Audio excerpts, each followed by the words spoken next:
Life in the NBA West may seem tranquil, almost serene, but all is not as it seems. Indeed, the relative quiet belies the intensity here, the burning desire to wrest a share of the world's basketball spotlight. Seattle behind Sean Kemp's emerging leadership, and Phoenix with Sir Charles at the forefront have played to a draw through 4 hard-fought games. Now, like two boxers probing, searching for any weakness, any opportunity, the two teams are locked in a test of will and stamina, each intent on a trip to the NBA Finals.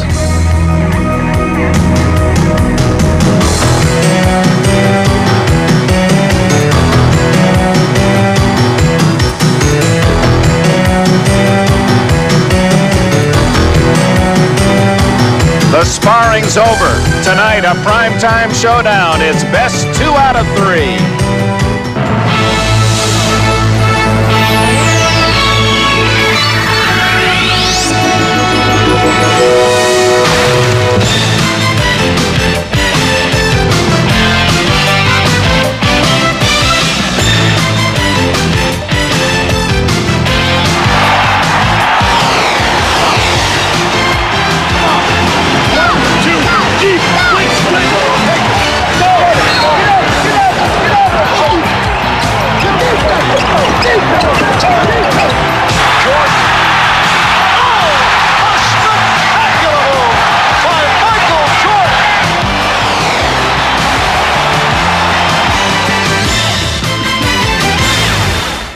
This is the NBA on NBC.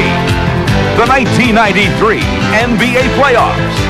Tonight, Game 5 of the Western Conference Finals between the Seattle SuperSonics and the Phoenix Suns.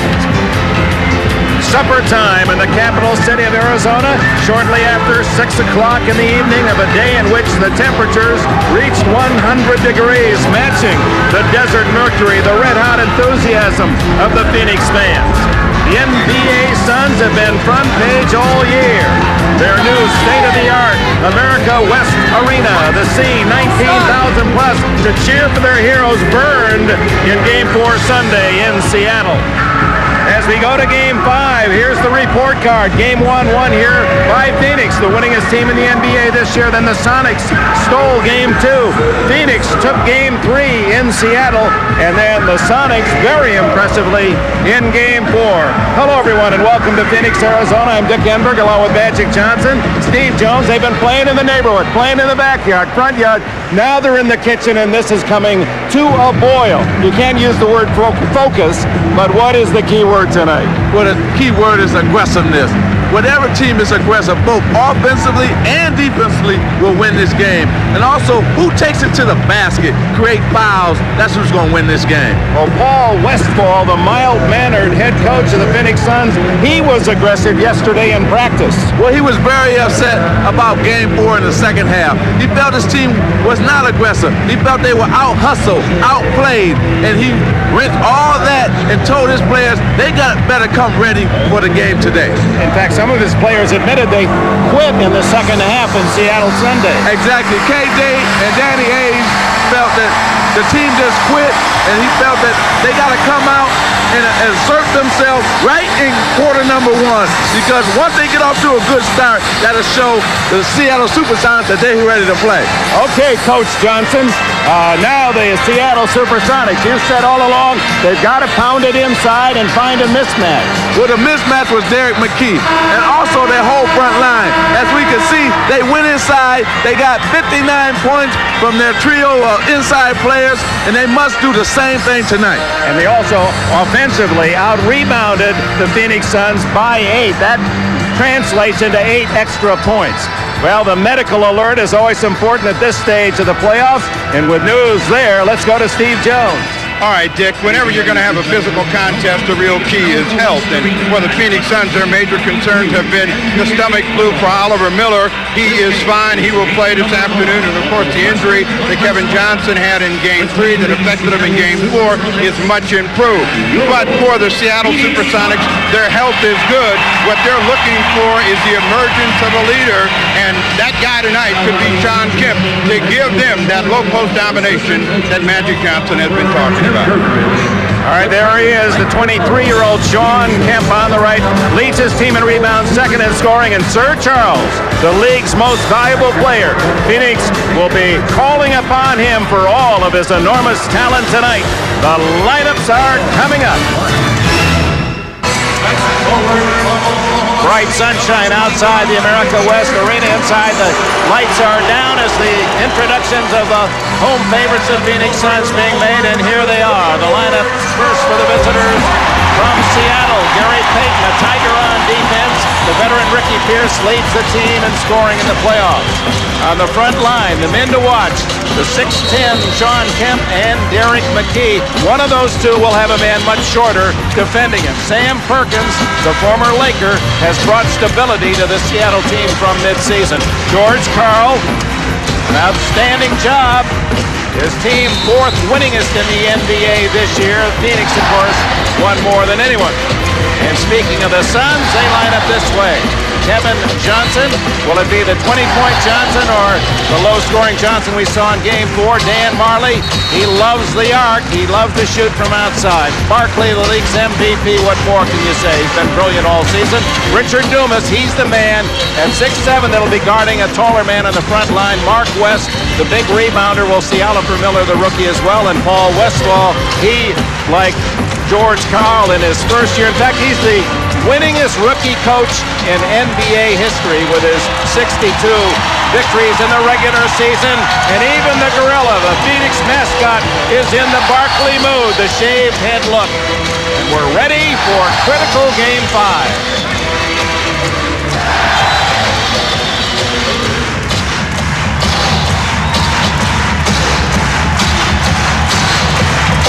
Seattle in green, Phoenix in home white. And this place rocking to the tune of the cheers of 19,000. Rookie Dumas blocked by Kemp, and a foul. That has hurt Seattle throughout the playoffs when Kemp gets in early foul trouble, and he has one in the first 9 seconds. Well, what happens is, remember we're talking about free throws and taking it to the basket. It's going to be very important for Phoenix to start driving. They were settling for jump shots in the second half of that Game 4. And it looked like from this game, they started off taking it to the basket already. Dumas, who played in the CBA Oklahoma City and with the Miami Tropics for John Lucas in the U.S. Basketball League a year ago, misses them both. Phoenix has not shot well from the line in the playoffs, under 70%. This is Derek McKee, and Dumas has him. Dumas 3 inches shorter. Kemp with 5. Gary Payton left alone. Rebound West. Lightning quick Kevin Johnson on the drive, but loses the ball at Kemp. And breaking free is Ricky Pierce for the game's first basket. And you can see the defensive end of Phoenix, they changed their strategy. They go into a double team strategy. Whoever's in the post, they're going to double team that particular man. Barkley gets his mitts on it for the first time. Perkins on him. Great pass to Kevin Johnson. Barkley was second on the team in total assists during the regular year. Pierce, 2 for 2.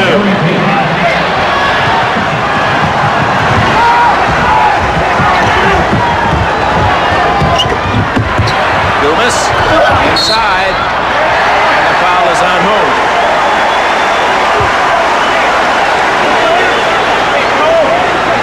Now, what happens here is, here's Charles Barkley, here's KJ over here.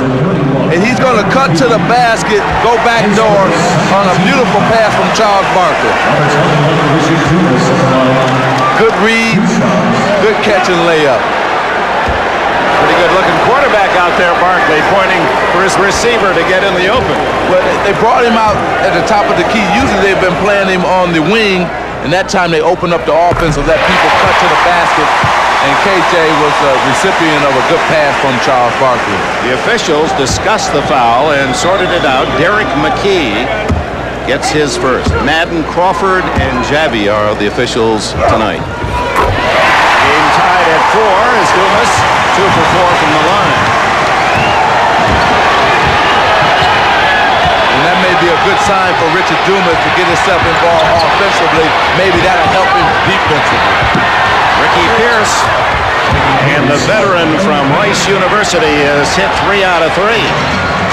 He had 34 the last game played here in Phoenix. Johnson, a wild drive. It comes back out to Barkley. He has his shot rebounded by West, and that's going to be a foul on Sean Kemp. 2 already in less than 2 minutes. Now, if it's Paul West ball, you got to love what you see. You're seeing them taking the ball to the basket.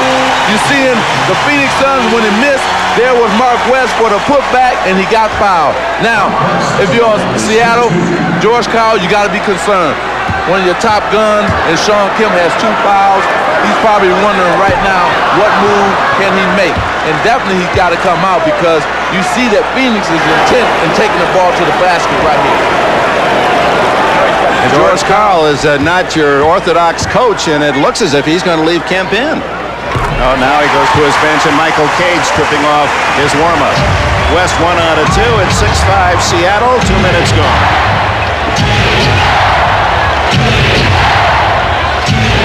McKee working on Dumas. Takes him down low and draws the foul. Dumas his first. Remember when I was talking about in Game 4 when Seattle was blowing them out and Coach Paul Westphal took his guys out? He wanted them to be angry and mad this evening, and he's gotten that, because you can tell that they're going to the basket with anger. Pierce on a switch. Dumas on him. Boy, is he hot. 4 for 4 for Ricky Pierce. He's averaging 17 plus in the playoffs. Led the team in scoring with 18 regular year. Barkley has his first points. It's 8-7 Seattle. Pierce 8. Suns 7.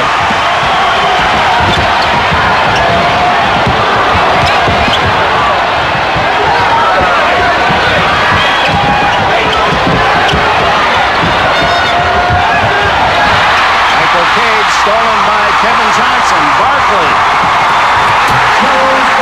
Phoenix has its first lead at 9-8. Well, that was just created by good defense by Kevin Johnson reading Michael Cage. Didn't have it. There you get a foul. You get a foul here on Mark West. But before that, Michael Cage, he took his eyes off of it, and KJ read it and came over, and you know what the rest, Charles Barkley on the breakaway. But now you would have run down court, got your body in front of Barkley, and taken the charge. I would have tried to anyway. Sam Perkins inside. Rebound West.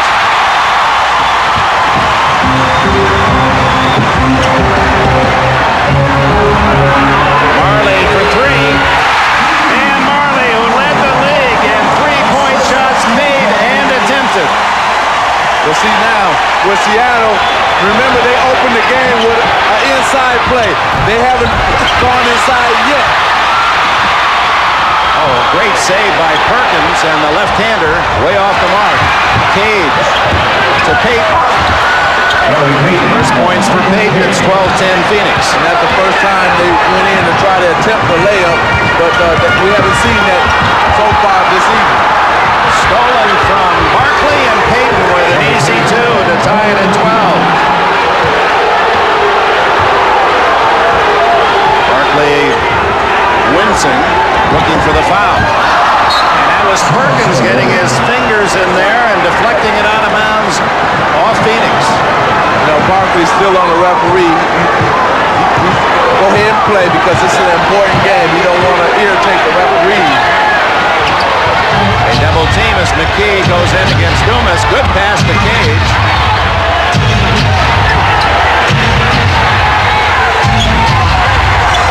Gary Payton not there. McKee with the offensive rebound, and Michael Cage surprised by the pass. This is KJ. And a foul. Kevin Johnson almost out of control.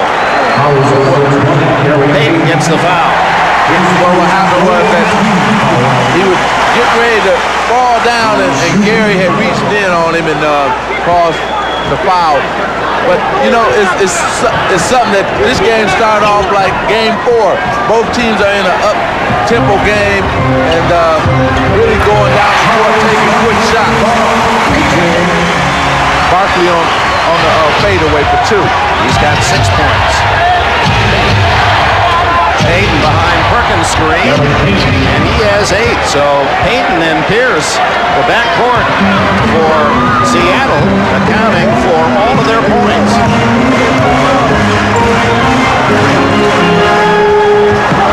Dumas left alone. McKee, 3-on-2. Marley back. Payton, another easy 2. And Gary Payton with a big first quarter, 10 points. That time, Derek McKee caught Richard Dumas going in for the offensive rebound instead of getting back in transition, and then they had numbers on the Phoenix Suns. Payton, one of the leading thefts in the league this year, and that sets up Michael Cage. So the defense of Seattle, and that's what they did all season long. They led the league, forcing turnovers, led the league in steals, and they're showing it early tonight. Well, their aggressiveness is paying off. Gary Payton takes it away from KJ to Ricky Pierce, on in to Michael Cage for the slam dunk. 18-14 Seattle, 6:09 left in the opening quarter. Phoenix, sometimes it's beneficial in sports to have a selective memory, forget the bad games. So we asked Phoenix coach Paul Westphal if he wanted his team to forget Sunday's loss. No, I'm not sure that I necessarily want him in a positive state of mind right now. I think you have to deal with the truth, and if the truth makes you mad, maybe that's what you need to be. And right now, I think that when the game comes, we'll be ready to play, but if you don't deal with what's wrong, you're liable to repeat the same problems. Westphal really admire the manner in which he has conducted himself. He's a lot tougher than that soft-spoken presence might seem. Kevin Johnson makes it 18-16, Seattle by a basket. And Dick, I think he's right. Coach Westphal, he should have wanted his players to be angry and upset and channel that anger toward the Seattle SuperSonics.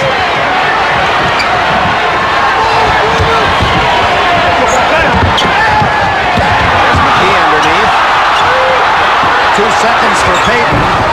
And rebound Barkley.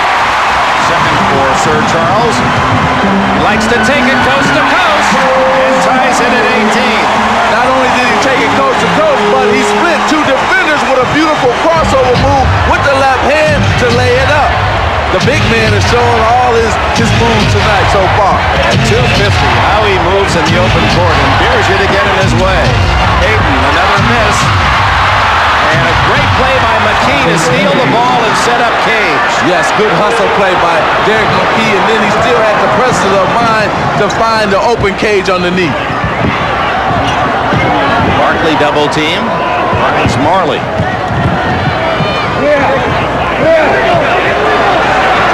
KJ with 8. Barkley left all alone. Dumas. And the foul will be on Dumas for the hook. Yes, it was clear, too. He did it right in front of Troy Crawford, the referee. There wasn't any argument there. His second foul. Here it is. Here it is, an offensive rebound. Watch him hook him. Oh, he did it right in front of the referee. I mean, you can't even argue that play.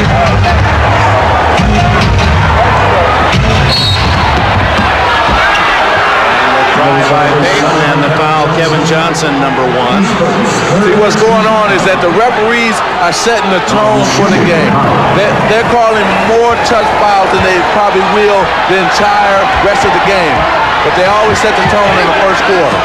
Here's the fourth foul, and McKee and Dumas in a wrestling match, and the foul. And it was on Dumas. That's his third. So Paul Westphal didn't get Dumas out with two. Well, there it is right there. He was just holding him. And what happened was when Derek McKee tried to swing away from him, they caught him. So the fans are upset, but it was a good call, another good call. 4 minutes to go in the first quarter. Cedric Sabalas in for Dumas. And he's an inch shorter than Dumas. McKee unable to hit. Here comes Kevin Johnson. Well done. It's tied at 20. No numbers for Payton, so he waits for company. But see, always in transition, you got to come and stop the ball. And in that transition play that time, they did not stop the ball. One thing you must do against Kevin Johnson is you got to come up and challenge him at least by the three-point line. Nobody challenges him. He takes it all the way to the basket. Sabalas just in the game already with a foul. And Seattle on the line, Ricky Pierce. Pierce really didn't have a shot, but he was clever enough of avoiding the charge foul and hanging until somebody bumped him. Well, he's a veteran. He understands that. 9 points for Pierce.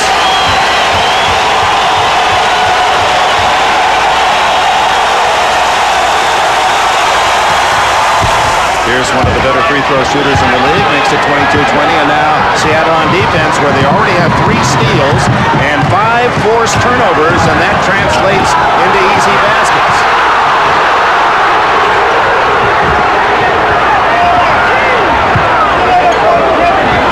Pierce on Kevin Johnson. Barkley takes home the rebound. It's tied at 22.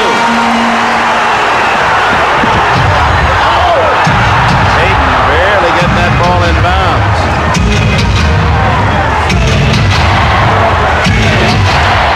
Well, the fans in Chicago and New York waiting for their Game 5 tomorrow night and probably agree on one thing, that they want Seattle to win because Phoenix has the home court against both the Knicks and the Bulls.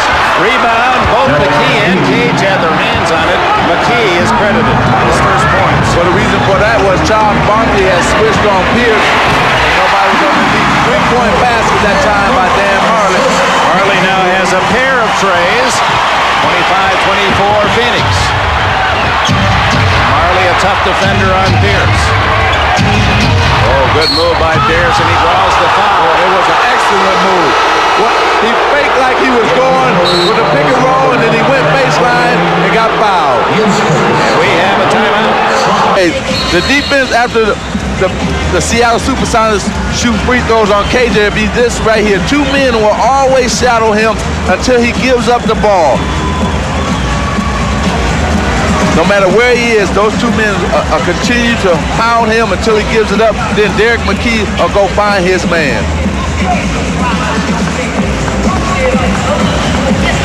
Now Ricky Pierce at the line on a Marley foul that the fans here in Phoenix did not like at all. Pierce with 10 points in this quarter. It's been a hot shooting quarter. Phoenix hitting 67% and Seattle 55%. Tied at 25. Now, after this free throw, let's see if Seattle goes back into that double teaming KJ again when he gets past half court. They're trying to just slow him down and not let him penetrate. Yeah, they're going right back into that again.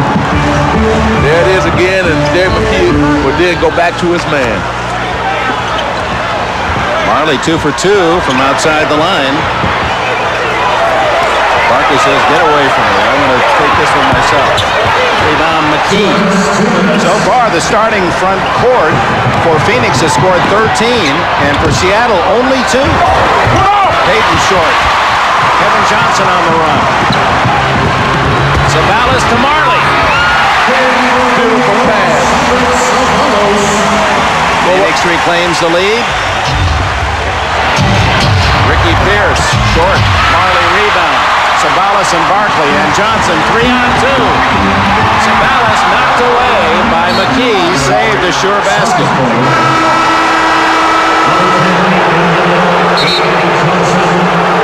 Well, let's look at a fast break that is just tailor-made. This is what coaches love.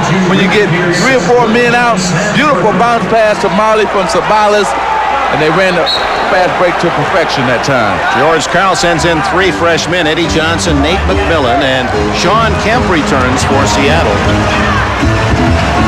Wow, he's taking a chance bringing Sean Kemp back into this game. Marley moving inside the line, and over the top it goes. Phoenix leading 27-26 with 1:17 left in this opening quarter. Fast-paced it has been, as was the first half up in Seattle on Sunday. Same thing. I think what George Karl thinking is, if I bring Sean Kemp in to guard Mark West, maybe he won't get that 3rd foul. But if I'm Phoenix, I go right to Mark West if Sean Kemp is guarding. Gary Payton inside, and the former All-America at Oregon State has 10. There's another turnover created by that Seattle defense, and Payton, one of the leaders in the league, in pickpocketing the opposition. Veteran Eddie Johnson, who makes his home in Phoenix. And McMillan, another tough defender. This is probably the Suns' best defensive unit. McMillan, not a great shooter, and Eddie Johnson comes up with a loose ball. Gage can't save it, rolls on the baseline. But you got to be happy if you're George Karl because this team is active. They are hustling. They're active on the offensive glass, and they're doing a wonderful job. Here it is right here, and he just rolls his foot and body out, and he's out of bounds. Oh, the reaction said, oh, no. But, Michael, if you look, you're just sitting out of bounds, so he couldn't argue that. 27.7 seconds left in the quarter. That's 3.7 more than the shot clock as Dana Barros in for Seattle, and there's Danny Ainge brought in for Phoenix in these final seconds. Ainge, an excellent three-point shooter, as of course is Barros. Oops, Kemp very close to his 3rd foul. And Johnson will draw the blocking foul. He got lucky, Dick, because he did foul Charles Barkley on that play. The fans have a right to be upset because he did. Watch this. See, he comes right over his back and knocks him down. He just got lucky that the referees did not call that. And actually, Barkley had gone into the backcourt. They could have called a violation there, but they didn't want to bring the wrath of everyone down on their shoulders. You got that right. That call. Evan Johnson with 14 seconds plus left in the period. This gamble by George Karl almost backfired on him. Johnson, normally a reliable free throw shooter, has really struggled through the playoffs. And another Johnson, Frank, the veteran for the Suns, and what a job he did earlier in this series coming off the bench. Up in Seattle in Game 3, had 3 quick shots in the second half.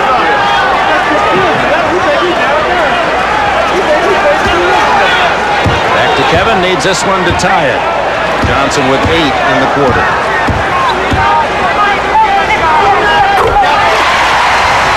Knotted at 28.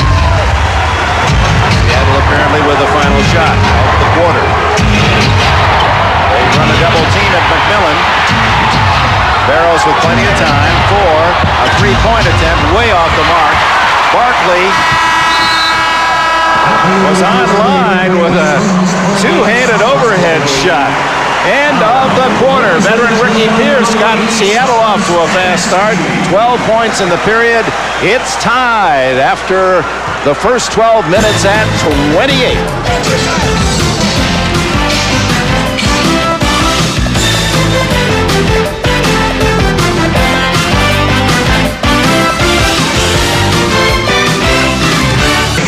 Welcome back to the Valley of the Sun, Phoenix, Arizona. Metropolis of over 1 million. The first of 4 consecutive nights NBA primetime action. The Bulls and Knicks go at it tomorrow night at 9 from the Garden, and we'll be back in Seattle at the Coliseum Thursday night at 9 Eastern Time. And then Game 6, New York, Chicago, back at the stadium in Chicago on Friday night. And of course, that'll continue through the weekend if we have Games 7. For the first quarter shooting, Phoenix 58% and Seattle 46%. Yep. Oh. And a brilliant McMillan. Yes, it was. Seattle's doing a wonderful job on the offensive board. They're doing a good job defensively in terms of stopping Seattle, but they're not getting the rebound once they do that. Barkley stays in, normally given a rest at the end of the first quarter. Oliver Miller makes his first presence known in a hurry. Tied at 30. You know, Charles is really making the Seattle team pay for when they double team them. To McMillan, and Miller and McMillan a little extra physical contact. Foul is on little Frank Johnson. You know, both teams are doing a wonderful job. Who's ever getting double teamed, the first time you see Charles Barkley, he hit Oliver Miller for a layup. This time, Sean Kemp got double teamed. He hit Nate McMillan for a potential layup, but he was fouled. McMillan, who played for Jim Valvano at North Carolina State. Native of Raleigh. That's his third point. He is not in there for points. He's there for assists and rebounds and primarily defense. Well, you said he's one of the toughest guys that ever guarded you. No question about it. He plays your head up, and he's physical, and he's tough. And it's a 6'5", 6'6", one of the bigger guards in the league. Yes, he's Seattle's defensive leader. He gets the team going in that department. Barkley with Michael Cage on him. To Oliver Miller, so Barkley presenting Miller with a couple of easy ones. Well, because they kept him the double team, and he did a wonderful job of passes. Bounds to Seattle. You know, what happens here is that the double team did not come, so Charles rolls inside. Here comes Sean Kemp, who left Oliver Miller, and Oliver Miller got the easy deuce. Barkley's doing a wonderful job of not only scoring, but being a playmaker this evening. Whistle, Ainge on McMillan, and might have been inside. Frank Johnson holding. Well, Little Burrows was trying to post up little Frank Johnson, and Frank was holding. His second foul. The two point guards were in there posting. Eddie Johnson off to Kemp. Ran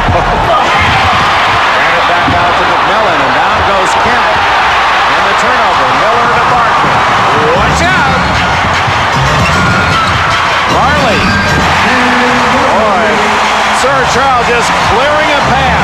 Yeah, and doing another great job of making a pass inside when the help comes over to double team him. Barkley with 5 assists. Johnson's shot partially blocked. Barkley working on a triple-double tonight. Michael Cage trying to block his path. That's his first foul. And Barkley's got him going in Phoenix. Well, here comes Charles Barkley, and you better get in front of him, because if you don't, he's going to make something happen. And there it is. He passed to Marley for 2. 10 points, 6 rebounds, 5 assists. Welcome back to the America West Arena in the heart of Phoenix, Arizona. Charles Barkley, a big first half for the big man. Well, if you don't get in front of him and stop him, he's going to make something good happen. Well, he did the first time, and Michael Cage said, I'm not going to let you do it the second time, and he fouls him. And that was a good job by Michael Cage, because if he hadn't got in front of him, he probably would have went all the way for a layup. Phoenix with its 2 3-point shooting stars, Ainge and Marley in, along with Frank Johnson, Barkley, and Miller. Barkley for Miller, the return fake. 12 points for Barkley. Excellent call by Coach Paul Westball out of that timeout. He went for an isolation play for Charles Barkley, and they scored. Phoenix now with its biggest lead, 5. They're trying to get it into Kemp, but Miller saves, but now fires into the backcourt. And Dana Barros there.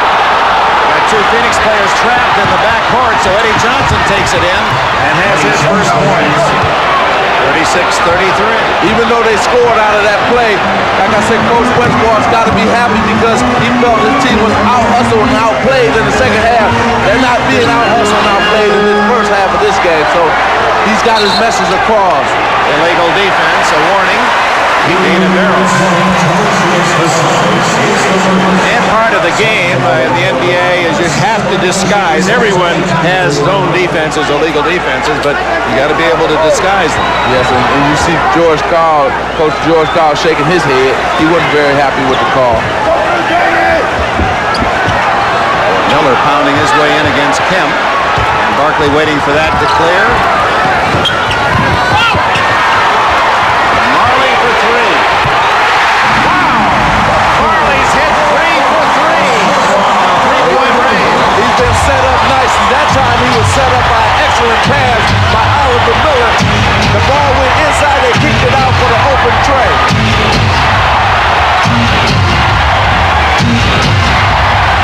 McMillan for three. Not close. Cage over the top. That'll be on him. His second. Well, what happens here is the ball goes inside to Oliver Miller, and he kicks it out to Marley for a tray. Now, that's what offense, when we talk about inside out, that's great inside out offense.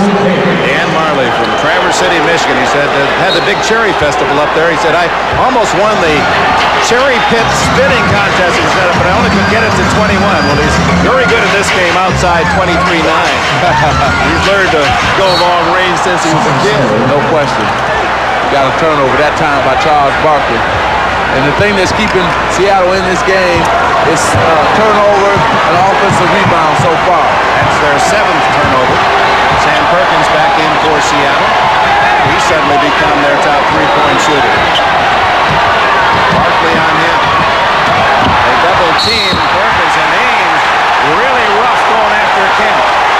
The veteran Ames, who knows what it's like to win an NBA championship with the Boston Celtics, and he plays hard. Well, you see Danny Ainge is talking to Oliver Miller because Oliver made a big mistake. He went outside to double team a man that he didn't have to double team, and that left Sean Kemp up under the basket. And Barkley, as tutor, escorts young Miller to the bench, giving him education. 6-point Phoenix lead. Back in Phoenix, Arizona, where the Suns lead at 39-33 in this critical Game 5. The series tied at 2 each, and we talked about front court scoring, but it hasn't been Seattle. Only 2 points. In fact, Sean Kemp has not scored as yet. They've only gone inside about 3 times, and the 3 times they've gone inside Seattle, Phoenix has double-teamed them and made them kick the ball out. Just under 8 minutes left in this opening half. And Kemp way short. 39-34 Phoenix. And what Phoenix is doing to their inside game too is they're not sending a small guard anymore. They're sending a big guard or a forward to double team Seattle's big men.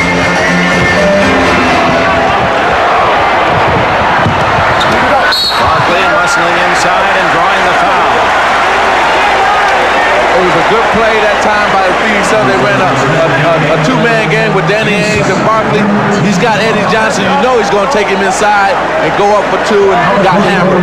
Nate McMillan reaching in with his second foul.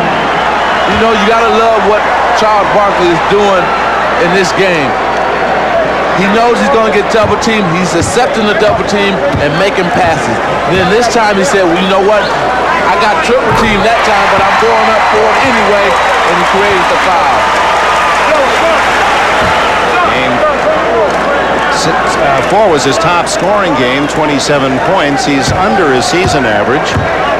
And he's been a first half scorer, 56 points in the first half, only 23 in the second half. He was very light in both second halves in Seattle.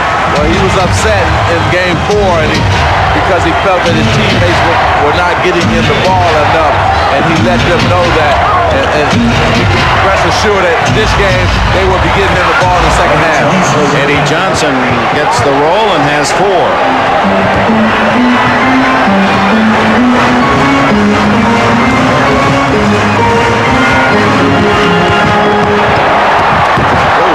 Marley blocked and recovered by Kemp. Well, that was a great block that time by 2 guys for Seattle. Kemp underneath to McKee. They finally got it inside, Dick, and they scored.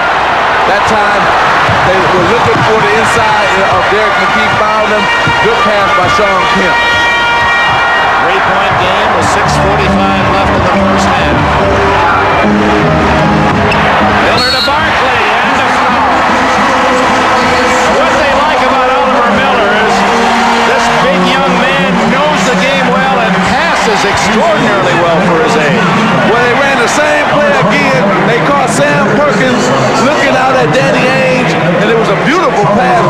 Oliver Miller.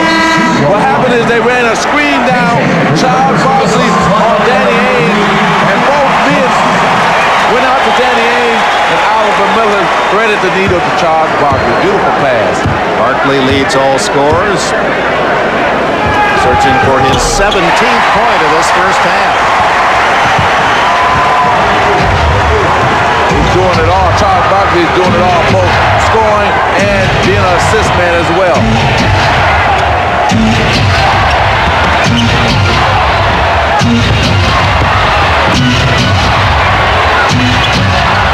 Johnson has the ball knocked away, but recovered with 3, 2, 1. It counts if it goes, and Gary Payton hits it cleanly. He has a dozen.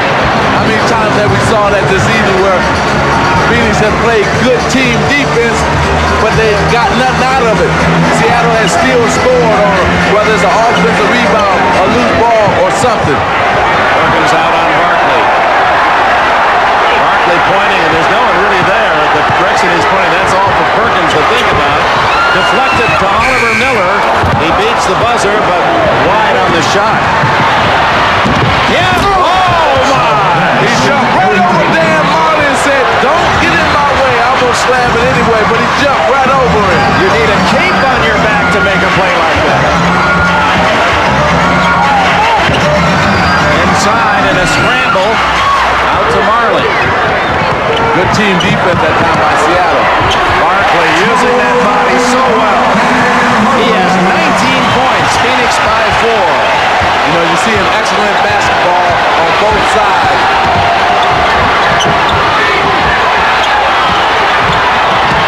Payton inside on Frank Johnson. Eddie Johnson, not related.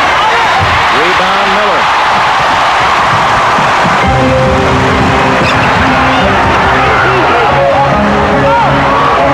Marley.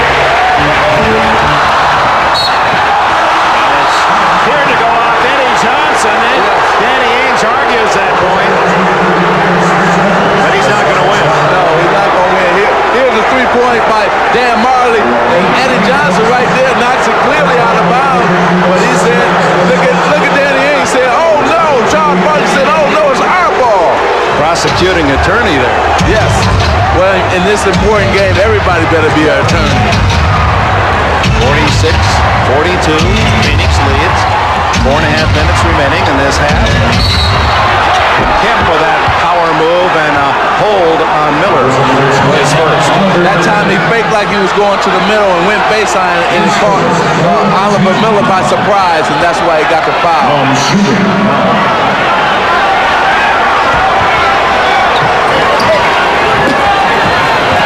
This is definitely an action-packed game. Oh! Set up Sean Kemp. But the pass was worth everything. He took it off the dribble and just threw it up there and said, "Sean, you go get it." Barkley, a great no-look pass underneath to Miller. Oliver Miller going to have to take the big man out for dinner tonight. He's really set him up. And Charles said, "You got a great pass. I can make one too." Ricky Pierce's return. Pierce with a runner, blocked by Marley. To Barkley.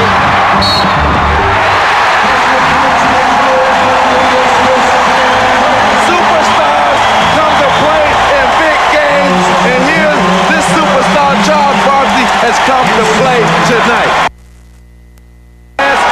Over the shoulders of Dumas, and here he comes, getting out on the wing on the fast break. Dan Marley behind his back, but watch the big man. He doesn't charge. He lays it up. Good for 2. I tell you, he's playing. He is playing tonight. What a half. This is of Michael Jordan proportions. 22 points. Well, he's showing you why he's the MVP this year, Charles Barkley. 9-point lead. Phoenix, or check that 7-point lead. And Kevin Johnson was on the baseline. This Phoenix team is showing me something different here this evening. They are playing excellent, aggressive team defense. Everybody's swarming the ball. Everybody's alert. And this is the message they want to not only send back east, but to each other and to their fans. They say, "Hey, we are ready."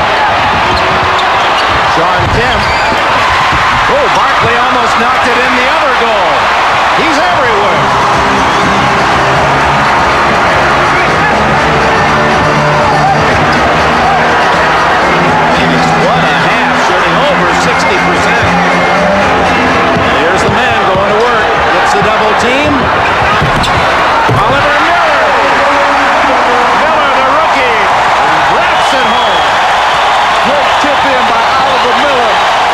They got this crowd pumped up and ready. Steal. KJ. The crowd is going crazy here.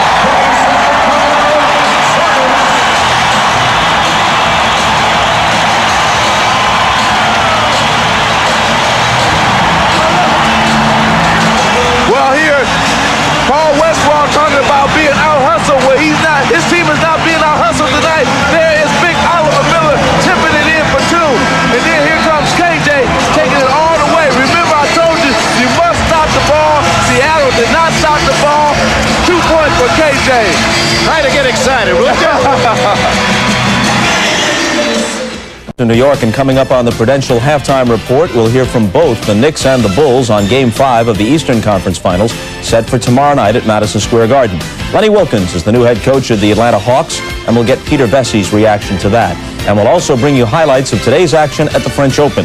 It features one of the great comebacks in Grand Slam history. That's coming up on the Prudential Halftime Report. But right now, we head back to the America West Arena and rejoin Dick and Magic.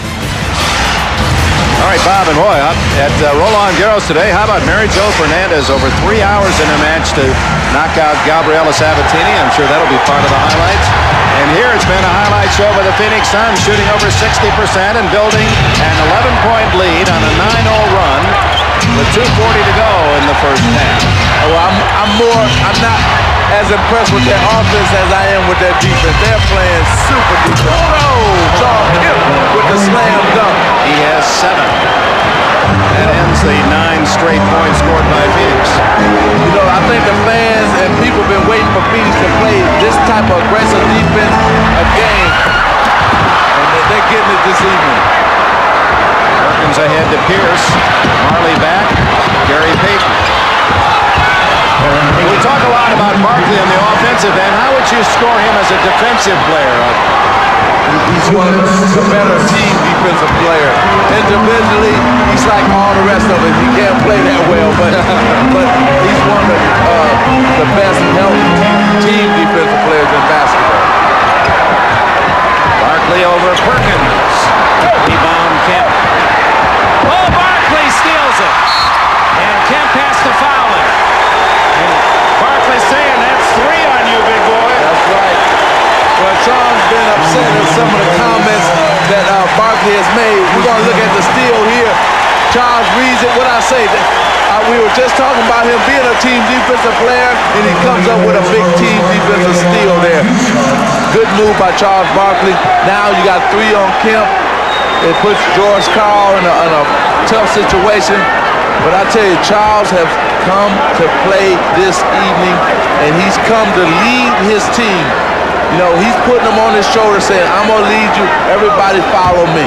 But it's not as if we're trying to lure folks to stay with us the second half. But Barkley's record in the second half hasn't been the same in these playoffs. And it'll be curious to see if he can maintain this kind of pace. What man can. Well, he said it's not his fault.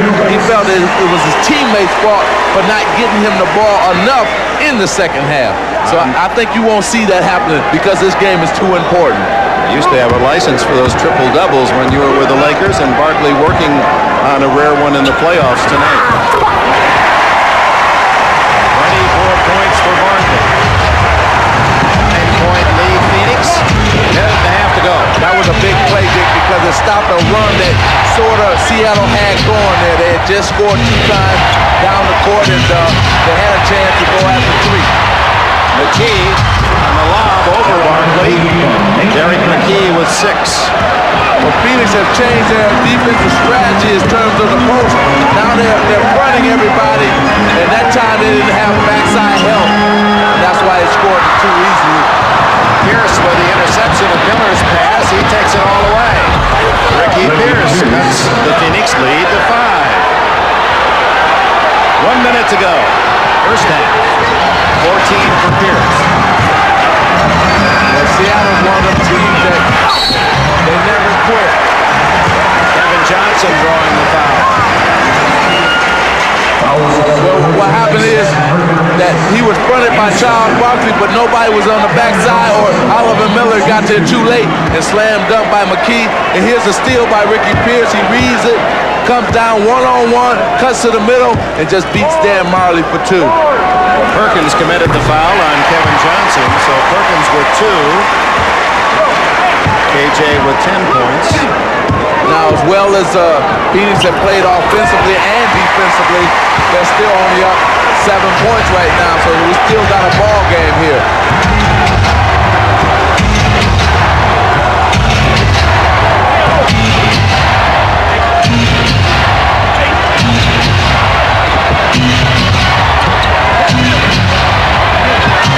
Hayden from the corner hits it completely. He's had a good first half. 16 to lead Seattle. You know, they're just hanging around. They're just hanging around and not letting Phoenix get a lot of cushion. Haynes for 3. Haynes battling, gets his own rebound. Shot clock, game clock, about a second apart.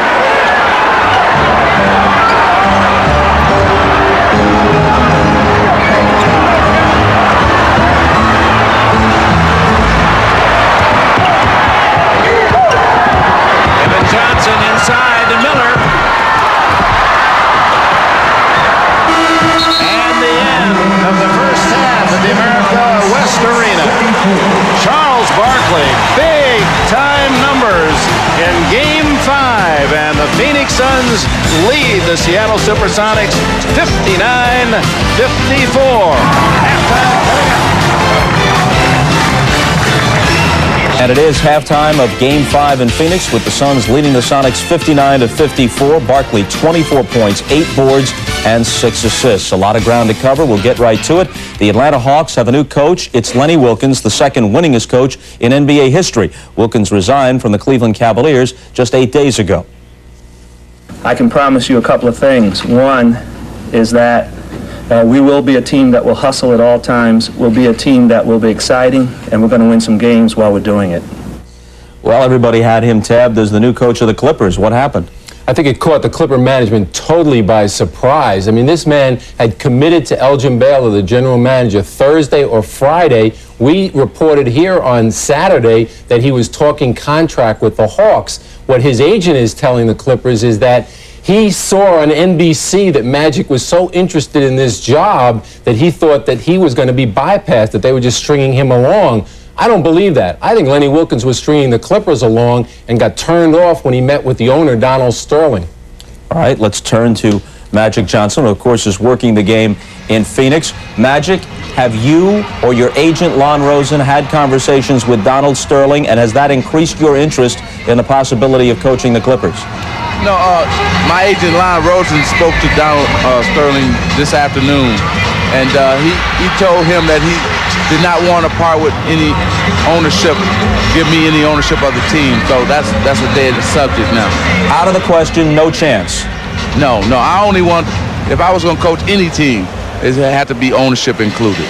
All right, we'll get back to you for the call of the second half, along with Dick Enberg, who now is in line for the Clipper job. Well, I think that leads to a search committee. I think John Williams, Lester Connor, and Kiki Vandeweghe, who found Magic Johnson in the gym, I think they're going to have to find the new one. I have no idea. The Clippers have no idea. Is the old Clipper coach Larry Brown set in Indiana? Yes, he is. That should be announced later in the week. It's a done deal. He meets with the owners tomorrow, but it's already done. Okay, switching gears for a moment, an interesting day of tennis in Paris as action continued at the French Open. Take a look. The match of the day drew crowds even outside of Court 1, where it was played. In the near court, American Mary Jo Fernandez taking on third-seeded Gabriela Sabatini. Fernandez lost the first set 6-1 and was down 5-1 in the second when she began an unbelievable comeback. She saved 5 match points in the second set and finally took that set 7-6. Now match point. Fernandez in the far court completes her miraculous rally by sending a winner down the line to end the 3.5-hour marathon, and Fernandez faces Arantxa Sanchez Vicario next in the semifinals. Top-seeded Steffi Graf took on Jennifer Capriati on center court. Graf grabbed command in the first set, and though Capriati rallied in the second, Graf's power proved too much, taking the 6th-seeded Capriati in straight sets. Graf faces Anke Huber in the semifinals. Two-time defending champion Jim Courier took on unseeded Goran Perpic. Courier took the first set in 25 minutes, but overall, he played an up-and-down match. He did advance, though, in 4 sets, keeping alive his quest for a third straight French Open title.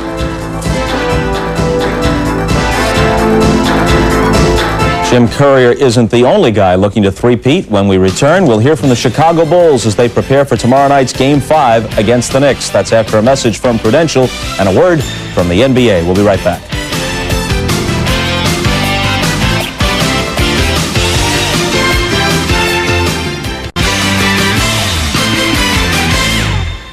The Eastern Conference Finals between the Bulls and the Knicks all tied up at 2 games apiece. Game 5 tomorrow night at Madison Square Garden. We'll have it for you beginning at 9 Eastern Time with a report from the Bulls practice. Let's go to Hannah Storm. Hannah.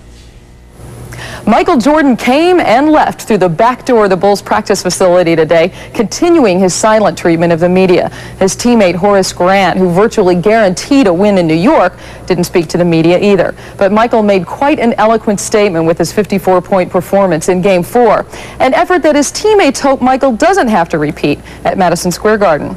Being up 12 and having to really have Michael hit some really tough shots to really maintain the lead for us, it was a big plus. But when we're on the road and the Garden gets revved up like it can, we're going to need to have everybody step up and continue to run an offense smoothly. We have to maintain the fact that we have to have poise and control at a certain level of the game so they don't get momentum swings. And that's what they've got in the third quarter, both the games in Madison Square Garden. We have to eliminate that. We're a very good road team, and there's no doubt in our mind that we can't use their crowd to gain energy. And that's something that we've did for years. And we know that we got to go in there and play hard and use their crowd to our advantage or take them completely out of the game. The Bulls are a relaxed and confident team right now, and they feel they have a much better grip on what the Knicks like to do defensively at this point. However, the bottom line for Chicago, they know they must press to beat New York. And because of that, they held a short practice today to save their legs and their energy for Game 5. That's the story from Deerfield, Illinois. Now let's send it back to Bob in New York. All right, Hannah, thanks a lot. Meanwhile, some in the New York media questioned Pat Riley's decision to not double-team Jordan as Michael scorched the Knicks for 54. New York Newsday went so far as to call Riley the goat of the game for his strategy. Peter Vesey asked the Knicks coach about double-teaming the Magnificent J. We will double-team in the low post, and we will at times double-team on the perimeter. We also believe that if your defense isn't good enough to win at this time of the year the way it is, and you got to start changing and making adjustments that you're not used to, then you're not good enough. But he was shooting the ball from so deep that you don't want to run and jump shooters. You usually go and trap guys who break your defense down. If a guy's penetrating on you, taking you to the rim and creating shots for everybody else and himself, is when you want to take that guy out of his rhythm. But yesterday wasn't one of them. Your man Horace Grant predicts that the Bulls are definitely going to win Game 5. Well, I guess, I'd win 2 at home, so emotional, but, it's hard for him to make a statement like that because if they do win, he won't be the factor because they win. It might be someone else, but, I guess he can be confident when you got a guy like Michael Jordan on your team, but we got an answer to that. We're just going to play ball Wednesday and answer that question. All right, you're just a few months away from having to devise your own strategies against Michael Jordan. You buy any of this criticism of Riley? No, I really don't. I think he did absolutely the right thing. I think, first of all, if you've got a good strategy, you got to stick with it. What he said that I really like was, if Michael had been involving everybody else in the game, as well as scoring, then you probably look to double teaming. What you're banking on is that Michael's 54, and you don't know he's going to get that many, that he takes everybody else out of their rhythm and nobody comes up. Scotty makes a big shot falling down for a three-point play. You're not expecting that to happen, so I don't buy the argument. But overall, Pippen shot only like 4 of 14, and although Michael was fouled a few times going to the basket, he had only 1 layup and 1 dunk. They're all outside shots, and in most cases, as we said yesterday, and Marvin Mike said, it's with Starks or later Rivers all over him. The guy was just unconscious. In his face with the clock winding down, 16 field goals from 16 feet and beyond. I mean, Riley's smart not to double out at the perimeter. He knows that he's had a lot of practice lately splitting pairs. The other thing that they were going to do... man. I was thinking, Sorry about that. Send the letters to his office at the USA Today. The mailroom here at NBC is backed up. The other thing they were trying to consider, when they were going to double Michael Jordan, Phil Jackson took him out of the game. So by the time he came in, they didn't feel it was necessary to double him from that. One other thing to put this in perspective. This is the first time all year. The first time all year that Jordan has shot better than 50% in the game against the Knicks. So what they have done in general has worked against him to this point. Let's talk about another superstar, Barkley's performance in the first half today, or tonight. I think, I'm sorry, Peter, but I think Charles has played really well. But what I think he's done is played energetically. I talked to Danny Ainge when I was in Phoenix last week, and when Danny talks about it, the team plays the way Charles plays. And when he comes and plays energetically on the offensive and defensive end, the team plays better. And they've played like that in this game as opposed to they play in the last game. But there's one thing, though. When you talk about when they play energetically, maybe you get away with that in the West. You better come strong every night when you get to the finals against either the Knicks or the Bulls, because there are no lulls. That's right, home or away, and they did not have that attitude in Game 4 in Seattle. Okay, we'll send things back to Phoenix for the second half. Suns up by 5 over the Sonics as we rejoin Dick Enberg and Magic Johnson, plus the snapper Steve Jones, after these messages from your local station. This has been the Prudential Halftime Report, brought to you by the Prudential. Peace of mind. It comes with every piece of the rock.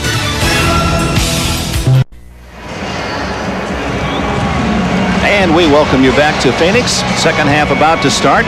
The hometown Suns up by 5. They talk about defense in the NBA East, the Knicks and the Bulls. They can talk about offense here. It was hot shooting the first 24 minutes. No question, especially on Phoenix's side. But still, they shot the ball well, but they're only up like, 5-7 points. And you have to give Seattle credit for hanging around and also understand that Charles Barkley, through history, might not have the same half that he had in the first half of this game. Well, let's see what Coach George Karl of Seattle thinks. Let's go to Snapper Jones. All right, George Karl has stat sheet in hand, but your real concern is the penetration of Barkley and Kevin Johnson. You're going to be able to shut that down in the second half. Well, I hope they tire out a little bit. Right now, they're playing great, and we're kind of happy to be within 5. Offensively, they've been very explosive and going through us a lot. I think hopefully get more bodies in front of them and try to shut down penetration and shut down their transition. You've been trying to get the ball inside, and particularly lobs over the top. Are you going to be able to come back and find that inside game because they're fronting those post-up guys? They've done a nice adjustment, and we've gotten a couple lobs, and I hopefully as the time goes on, maybe they'll tire a little bit and we'll be able to get more. All right, George, good luck in the second half. Back to you, Dick Enberg. All right, Steve, and now let's take a look at the Miller Genuine Draft halftime statistics. Field goal percentages, both teams hitting over 50%. And for Seattle, when they shoot over 45%, they've won every playoff game here in 1993. So that's something to watch as well. And Barkley almost unstoppable with his 24. Halftime front court scoring, and that was Seattle's strength in Game 4, and they're minus 16 compared to Phoenix's output the first half of this game. And Sam Perkins shut out. He is averaging 15 a game against Phoenix and over 14 a game throughout the playoffs, but a goose egg for the first half tonight. Ready for the second half of action in Phoenix coming up. Second half with the Suns leading 59-54. The leading scorers in the first half, Gary Payton. That's an unfamiliar role for him, 16. He's had some trouble shooting throughout the playoffs, but a big first half in Barkley's 24, more than he has scored in all of the second halves combined in this series. 23 in the first 4 games in the second half for Barkley. Payton takes the first shot. Marley with a rebound. Goes down, and a foul on Kemp. Oh, my boy, that's a soft foul. There was a light bump. They've overlooked that most of the series, but Kemp gets another foul. Good move by Dan Marley to try to draw that foul. Right there, falls down. Good move by Dan Marley, and he got the foul call. And Javi, who called it in front of George Karl, and Karl blistering his ears.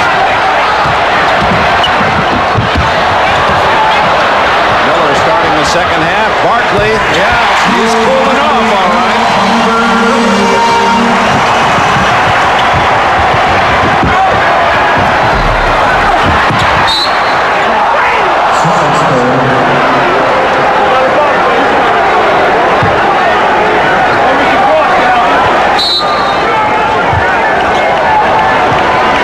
Somehow that Seattle must find a way to get Sam Perkins more involved in their offense. Here they come right back to him.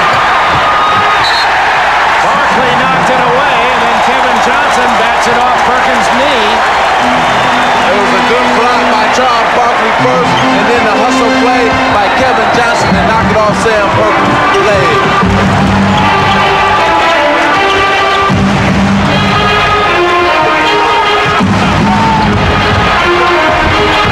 Marley rejected. 1-on-2. Pierce wants the three and hits it. Ricky Pierce, that's how he started the game. You know, it seems like some players play well on the road and have certain buildings that they like. Ricky Pierce likes this building here. Marley and Payton knocks it away. Gary Payton forcing the turnover. Pierce to Kemp.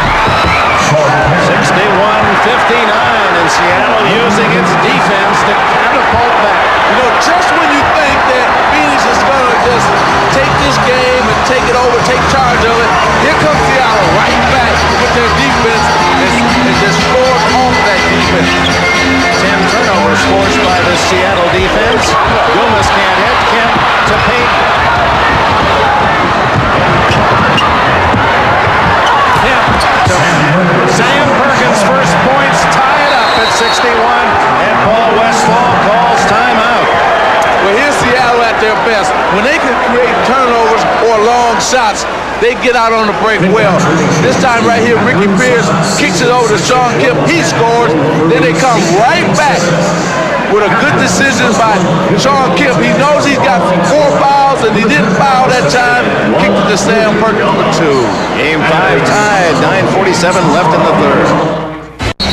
In Phoenix, the sun is setting on this day, and for the Sonics, perhaps an omen. In the last 50 seconds, they've scored 7 unanswered points to tie Phoenix at 61. And here's the Barkley comparison first half, averaging 14 a game, only 5.8 in the second half. Actually, it's 16 in the first half, counting tonight.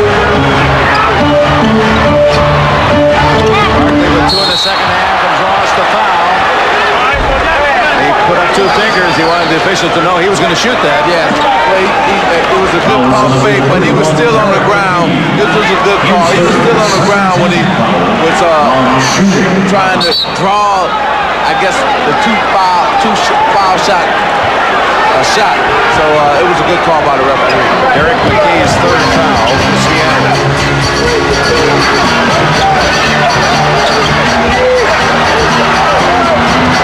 Johnson inside. Oliver Miller nudges it home. So that was a good move by Paul Westphal, getting him in there, and Oliver Miller has responded. He seems like he's not tired or worn out by that stomach brew that he had. Oh, great pass by Kemp, and McKee is fouled.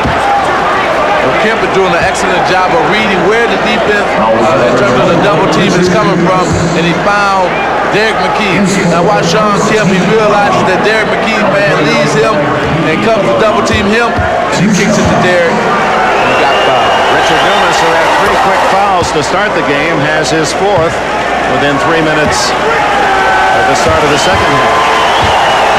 McKee looking for his 8th point, and it's tied again at 63.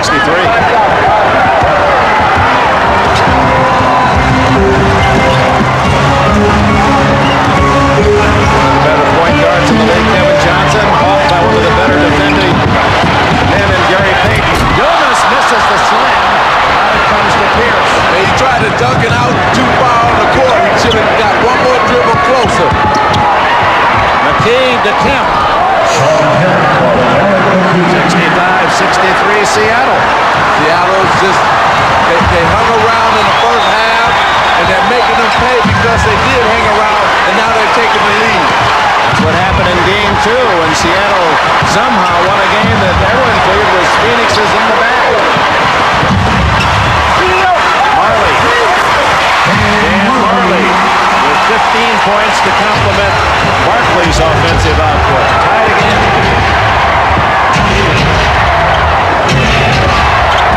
Perkins, a great take. And Smooth Sam has 4 points in the quarter. Marley answers at the other end. Tied again. Well, what Marley did was he ran at Sam Perkins.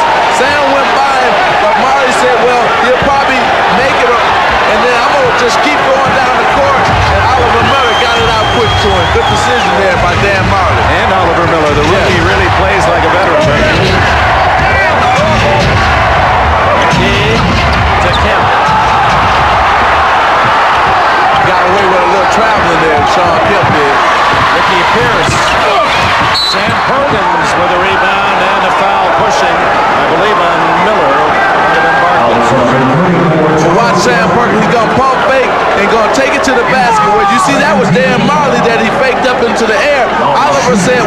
I see you, Dan, running down the court, and I'm going to get the ball to you for an easy bank shot.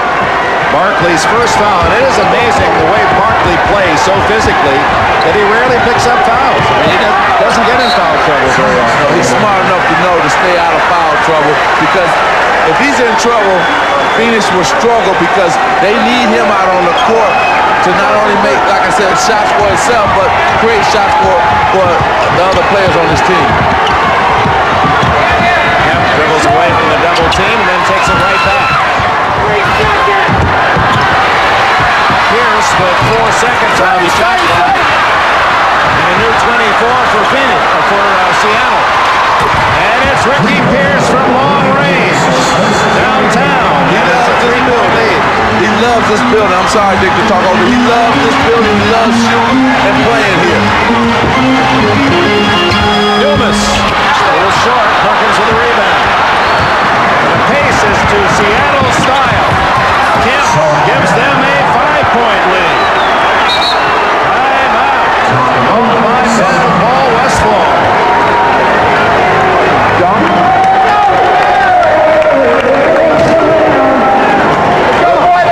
You talk about hustle, the Seattle SuperSonics, the reason they had this lead because of their hustle, kick it right back out to Peyton to Ricky Pierce for the trade. They've outscored Phoenix 18-8 in this third quarter. Well, with less than 3 minutes remaining in the first half, Phoenix led by 11, and now Seattle making up the deficit and enjoys its biggest lead 5, and it's the front court scoring that has really done a turnabout for Seattle. 11-2 now in the second half. Barkley. Tom Chambers makes his first appearance, comes out shooting. Barkley rebounds. Good follow-up by Charles Barkley that time.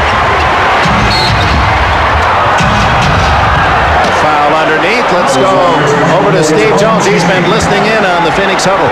And that last time out, Charles Barkley was demanding the basketball. Paul Westphal said, okay, Charles, we're going to get you the ball, and let's see how they do defensively. Westphal is not happy with the way that they defended. See if they get more pressure on the ball. That last foul, thanks, Steve, was on Chambers.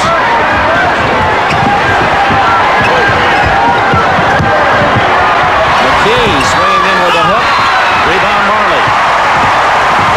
You can see that Seattle is being more patient on offense, trying to get the ball in low to the front line players and not looking for the jump shot first. Kevin Johnson squeezing into Barkley, and that leaves Marley for a 3. Marley has hit 4 from downtown. It's time for a moment. Dayton quickly at the other end. Well, you see what Steve Jones was saying, that for the first 2 plays since the timeout, they ran him right through Charles Barkley. That time they ran it through him. Danny Ainge got a spot up 3. Tried to go to him again, but Peyton was looking for it and makes the steal. Perkins, it'll go against him. Charging on Perkins. Isler. Okay, let's take a look at what's going to happen here. Charles Barkley is right here. He's going to post up. Here's Dan Marley over here. They're going to kick it down to Charles. He's going to kick it to the spot up man. There it is right there for 3. Not a bad thought. The scoring highway goes through Barkley. That's right. Chambers moving bodies around, and he ties it up at 74. George Carroll not happy about that sequence. Perkins just got a charge at the other end.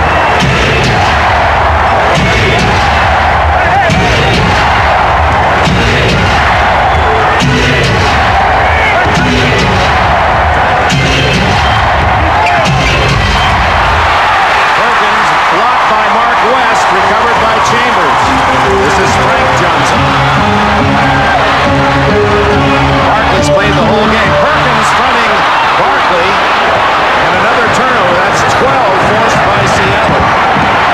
Ricky Pierce, he's cooled off this second half, and over the top on Barkley from his reaction. Frank Johnson. Frank Johnson had to push Sam Perkins. If he didn't do that, Sam would have had the offensive board and put it in. sides of the court. Phoenix and Seattle are playing excellent team defense, really helping out, and they're creating a lot of steals. +5 for Seattle. Payton around Barkley. West moving out on Perkins to take away the 3, and Perkins, a runner by Sam, and he draws the foul. What a shot. Man, he had, them long arms played off for him there, because here it is, Mark West contesting as good as you can, but those long arms just got it up and over Mark West for the foul. He fouled him with the body. Look at those long arms just stretched up and over Mark West. Is it true that Sam Perkins really is one of the sleepiest guys in the league, that he needs a lot of time to sleep each game? Is that true? I don't know if it's much as sleepy as he takes his time doing everything. He's in slow motion all the time. Until you try to guard him. Exactly. This is the free throw, and Seattle by a basket with 3.5 minutes to go in the third quarter. Look at that Payton work on defense. Now the double team, and the foul could go against either Eddie Johnson or Payton. It'll be Eddie Johnson, his first. Well, you know it's a tough matchup for Eddie Johnson trying to guard Charles Barkley. So he must have got caught on a switch, and Charles just went aggressively toward the basket and got fouled. So we have a lot of Stanley Cup hockey fans watching tonight. The Kings have beaten Montreal in Game 1 of the Cup Finals in Montreal, 4-1 Los Angeles. Foul on Payton. You know I'm happy. Payton's second foul. But both teams are trying to be aggressive, and right here, Payton puts his hands all over Frank Johnson, and the reaction says, "Oh, I didn't do anything, did I, coach?" He's asking his coach to be fouled.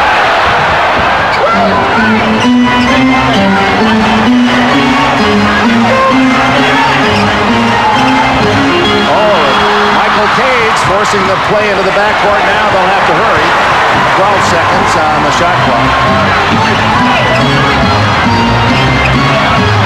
5, Marley looking for that 3.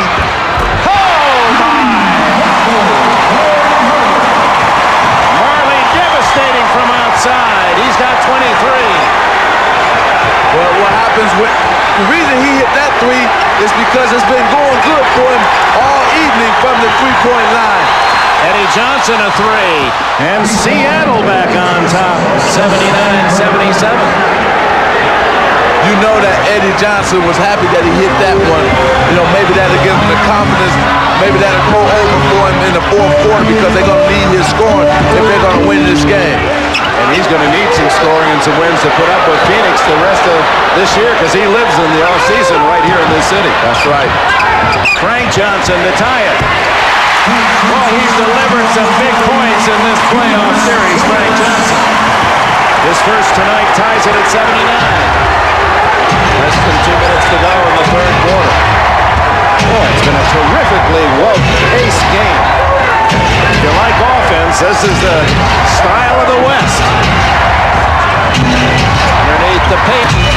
Oh! He faked like he was going to pass it, and then decided to go on and flip it up over his head with a lot of spin on it, kissed the glass and went in. 20 points for Payton to match the number he wears, and none more spectacular than that one. That goes on the save reel. Frank Johnson. Michael Cage in a crowd is tallest of all. Perkins. Blocked and controlled by Frank Johnson. But Dan Marley should be credited with that block, because he made Sam pull up earlier than he wanted to. Marley again. 3 times 6 for Marley. And he's fired up, Dick. He wants that ball. He was talking to himself and the crowd all the way down the court. Marley, an 88 U.S. Olympian out of Central Michigan. 13 points in the quarter for him to give Phoenix the lead. And the rebound, Barkley. He now has 10 rebounds to go with his 28 points.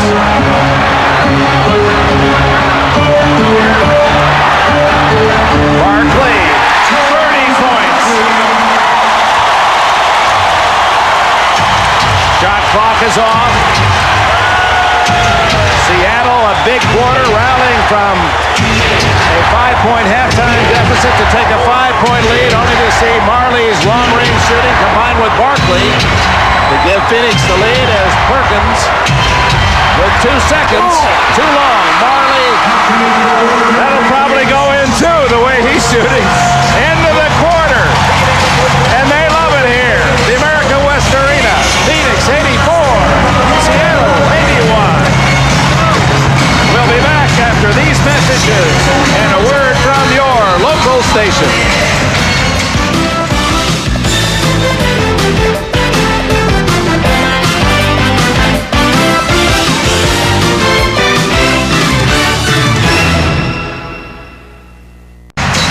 Welcome back, led by Dan Marley, shooting from three-point range, 6 for 7.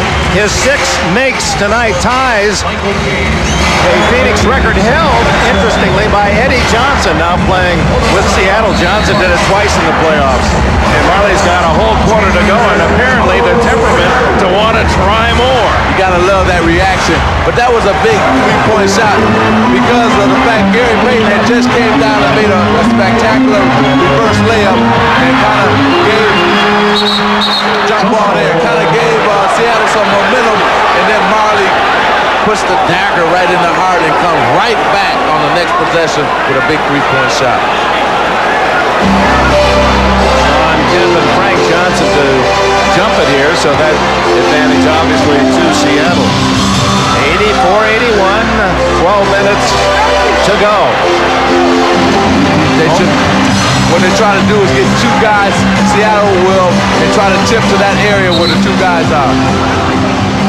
Violation on Charles Barkley. He was moving before the ball was tapped. Good call. He tried to steal the tip, and a lot of times that's what we try to do in the NBA.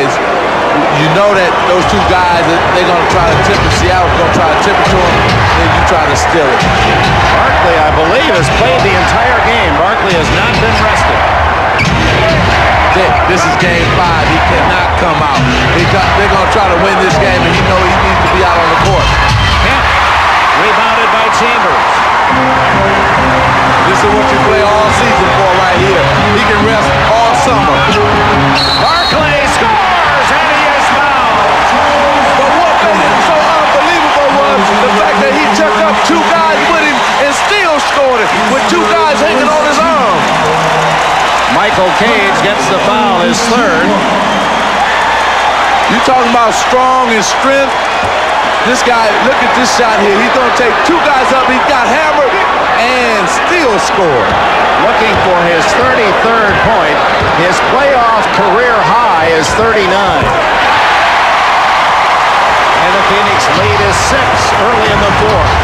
I think our good friend Michael Jordan kind of inspired him after what he did yesterday. Charles said, I'm going to show you everybody I can do it too. McKee throws it right over the top of the iron. 12 rebounds now for Barkley to go with his 33 points.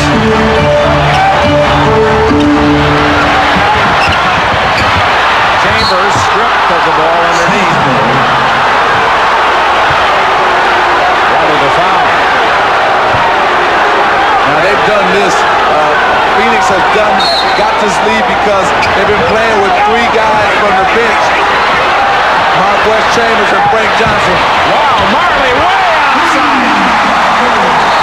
That one was 2 full steps outside the line. He was 30 feet away. And that's what happens when you got your game on. Look at him. The teammate is looking at him. They're all saying, go, Dan. Do it again. He's in the NBA playoff record book. 7. Genuine moments. This Miller moment takes us back to the Suns' road to the Western Finals. Started with Game 5 overtime win over the Lakers. Rookie Oliver Miller leading the way for Phoenix. In the second round, the Suns took care of the Spurs in 6, with Charles Barkley hitting the game winner over David Robinson. In recognition of these moments, Miller Genuine Draft will donate $1,000 to the Thurgood Marshall Scholarship Fund. And tonight in Phoenix, it's Dan Marley night. 7 out of 8. But first, Barkley shows his muscle. And now Marley, as the bench cheers their most valuable player. And then Marley from about 30 feet out, good, and the bench said, yeah, Dan, you can do it. An 11-0 run for Phoenix. And a foul. Mark West is third.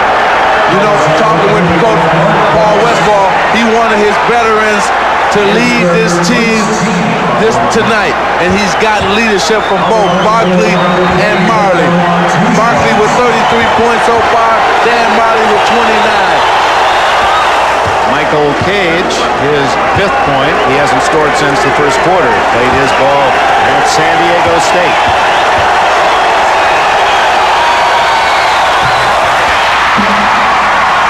Don Marley. The free throw by Cage. Stoutly 11 unanswered by Phoenix. And it's still only an 8-point game right now. West inside.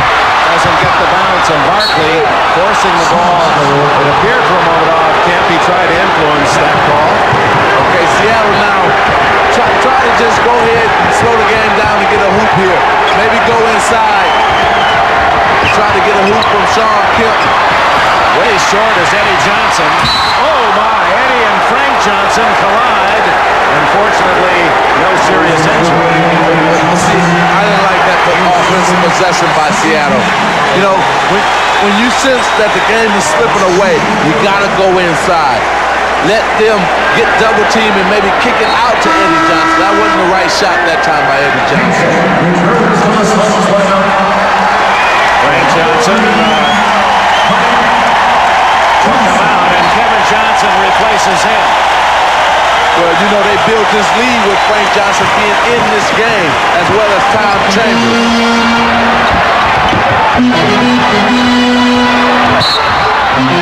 There's a foul on Nate McMillan, his third.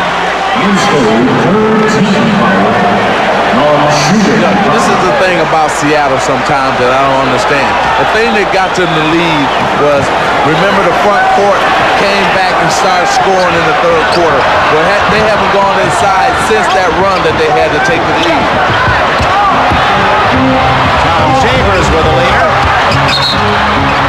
Another foul underneath, I believe.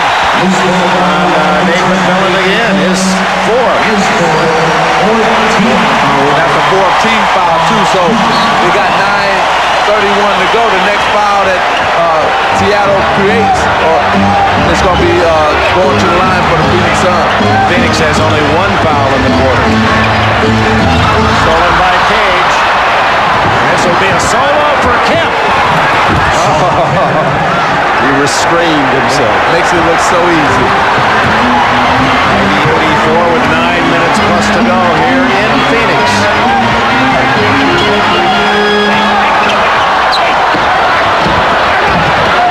Kevin Johnson dishing off to Chambers. Beautiful penetration by KJ to kick it off to Tom Chambers for 2.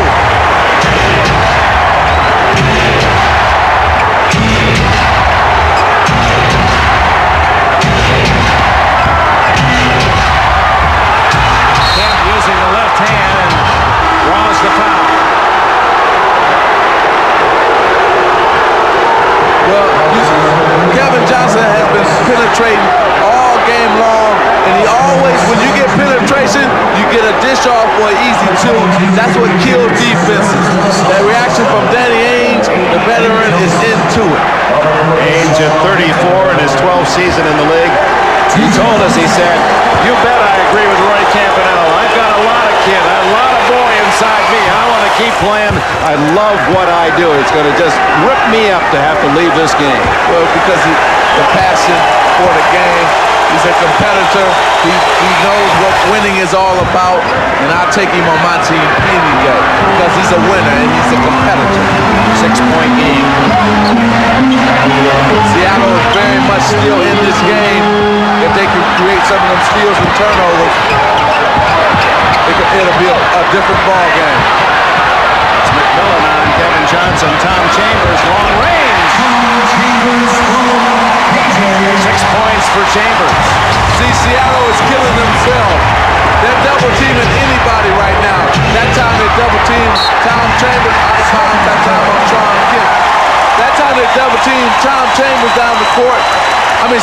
Kevin Johnson outside, and he kicked into a free time. Chambers for an easy two. The way the Phoenix is shooting from the outside, you can't double team just anybody. Maybe Barkley, but that's about it. Barkley wanted the ball. He was huffing and puffing coming back down the court.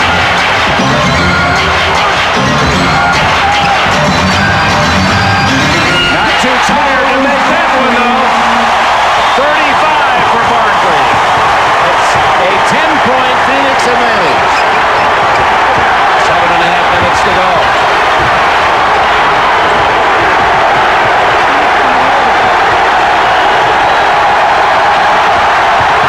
Kemp showing his total all-court game. He's powerful inside, but he's got a good jumper as well. 19 for Kemp.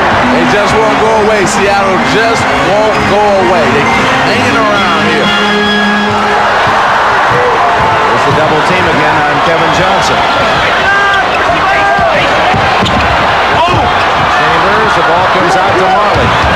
He's too close to the basket to shoot. And the foul. Ricky Pierce with a foul. Fans love it in Phoenix. Standing ovation for their sons. Did a masterful job of coming in and putting his foot down and telling his team what he felt about their performance in the second half. And the biggest difference I see in the Phoenix team is their attitude. They're really into this game.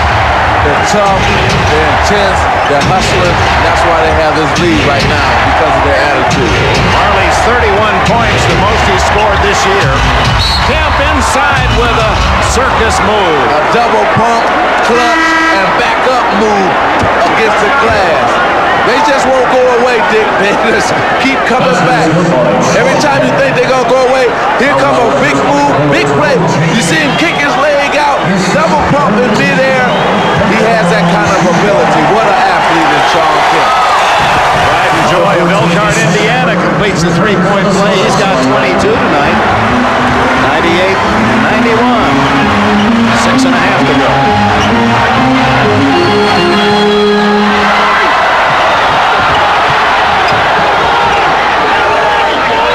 Marley moving out to three-point range. But it goes to Kevin Johnson. 10 assists for Barkley. He's got the triple-double. 35 points, a dozen rebounds, 10 assists. What a night. If they end up winning this game, he'll probably be teasing me about I can do the things that you can do. Barkley got to reach in there. Yeah, he'll be after you. Oh, yeah, at dinner tonight, he'll be all on top of me. I'm going to make him pay tonight, though, since he had a great game. I'll take your mind. You know, speaking of Sean Kemp, he was a little upset at Charles Barkley for saying that he hasn't been playing like a star, like an all-star in the series. And Sean Kemp came back in Game 4 and said, well, after he scored those 20 points, ask Charles, am I an all-star now? So they've been going back at each other in this series. They're going back, even though Barkley slapped in there, he didn't get the foul. It was Mark West who picked up the foul. He has 5. Under 6 minutes to go here in Game 5. There are 2 games each. Kevin Johnson, Mark West keeps it alive. And it's off Tom Chambers to Seattle. Paul Westphal. He was a member of the only Phoenix team to make it to the NBA Finals. That was in 1976. He's arguing for an illegal defense. He was right, because Sam didn't go through with his man, and that's what he's trying to tell the referee, that was an illegal switch that time. So let's see if he try to exploit that this time down with Phoenix probably running the same play. Kemp turned it over on the travel.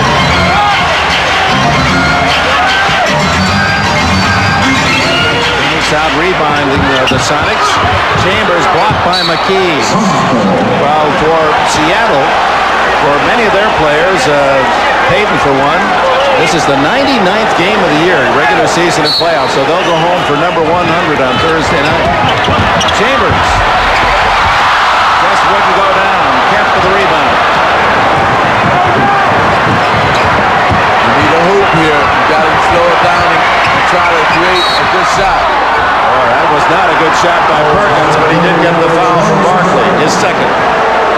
sometimes in a game you must change your strategy. And this time right now, 5 minutes and 10 seconds to go, you have to change now. The game, you got to slow yourself down. You're behind. You got every possession is a big possession. You got to make sure you get a good shot because one big spurt by Phoenix Suns and this game can be over. All of Perkins' points in the second half. And a man that knows playoff pressure, and he's made some big shots for the Lakers, you can recall as well. Yes, no question about that first game against Chicago when we went to the finals. A big shot at the end to win the game. 6-point lead for Phoenix. Exactly 5 minutes to go. Chambers from KJ, blocked by McKee again.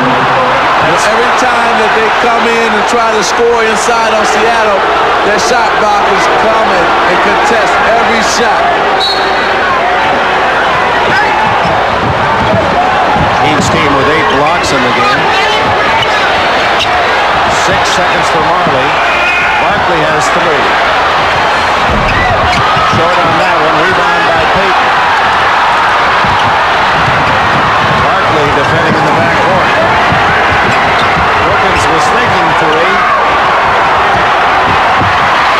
Kemp. And it's a 4-point game, 100-96. Kemp leads Seattle with 25. And right now, now Phoenix is in a position where they have to now get a good shot because it's a game now. Seattle's trying to make them scramble. With all this trapping, they're trying to make them shoot quick shots and shots they don't want. Chambers hits a 3. What a big shot. Well, if Phoenix survives Game 5, it'll be their 3-point shooting that wins the game. Kemp is fouled. West or Chambers. If it's West, he's out. It is Mark West, his 6th foul. He leaves with 1 point scored, but his job is to defend and rebound. See what happens is, I think when it's a 4-point game, you gotta just sometimes quit gambling and just play straight up defense to give yourself a chance to see what they're gonna do. That time they gambled, and the gamble went in Phoenix way, and that's why Tom Chambers was wide open for the 3-point because they continue to trap. Oliver Miller replaces West. As Kemp having perhaps his top scoring game of this series with 26, it is. Well, you're looking at a more aggressive Sean Kemp. That's why he has 26 points because he's looking for the ball and taking it strong to the basket. Russ Schneiderman has Seattle made a 3 tonight. 2 of them. But it's been Phoenix, led by Marley, who's really made the big shots from outside the arc. And Chambers blocked twice on that exchange. I tell you, you can't take it to the basket in this quarter against Seattle because they're blocking everything right now. 8 seconds on the shot clock. Westphal wanted a 20-second timeout, but they didn't see it. Chambers fakes the 3. Beats the buzzer. Veteran Tom Chambers with 5 clutch points here late in the game. Pierce scores at the other end, and Ricky Pierce is fouled. But Tom Chambers shooting like he has not in any time in these playoffs. Well, good pump fake here. When it's going good, it continues to go good. It's been going good for him in the second half since he got inserted into the lineup and he knocked down another big shot. But see, the difference is he's not playing, Paul Westphal is not playing Cedric Ceballos or Richard Dumas. He's decided to go with a bigger and taller man than Tom Chambers, and he has responded. Ricky Pierce, who's usually perfect, is again tonight. 5 for 5, 23 points for Pierce. It's 105-101. 3:17 to go. Inside to Miller, the rookie. Barkley over the top of Perkins. He has 37, 2 under his playoff high.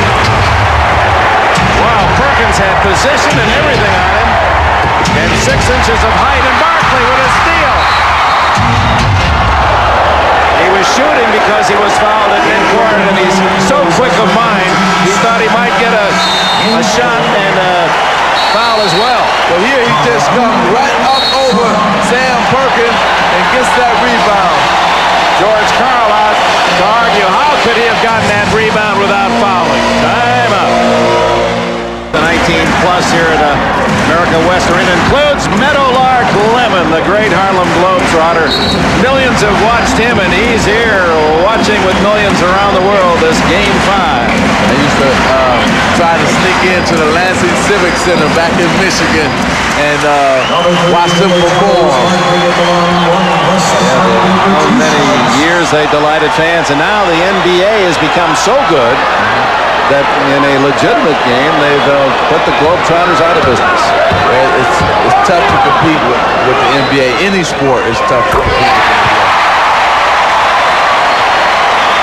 Well, the meaning of superstar, Charles Barkley has described that to all of us, because tonight he has lived up to the billing of MVP, superstar, and everything else. He showed us a difference of a star and a superstar tonight. That matches his career playoff high, 39 points. It's 200. The Phoenix record. Tom Chambers scored 41 against the Lakers, and Chambers commits the foul. You better be careful. Joey Crawford might call a T on him. He's watching him. That's the third on Chambers. One thing about Joey Crawford as a referee, first we'll go to the replay. See, he doesn't like to be showed up. He don't want any player to incite the crowd.